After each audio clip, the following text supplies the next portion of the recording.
T20 world cup 2024ను ముద్దాడడంతో 11 ఏళ్ల తర్వాత team India తిరిగి ఐసీసీ టైటిల్ను గెలుచుకుంది. 2013లో ఛాంపియన్స్ ట్రోఫీ విజయం తర్వాత తిరిగి మరోసారి ఐసీసీ టైటిల్ను దక్కించుకుంది. ఉత్కంఠభరితంగా సాగిన ఫైనల్ మ్యాచ్లో పటిష్టమైన దక్షిణాఫ్రికా జట్టును మట్టి కరిపించి టీ20 వరల్డ్ కప్ 2024ను సొంతం చేసుకుంది.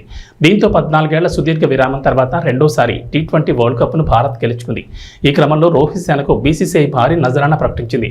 ఆటగాళ్లు, కోచింగ్ సిబ్బంది, సహాయక సిబ్బంది, రిజర్వ్ ఆటగాళ్లు, సెలెక్టర్లు మొత్తం 42 మంది కలిపి ఏకంగా 125 కోట్ల ప్రైజ్మనీ ప్రకటించింది.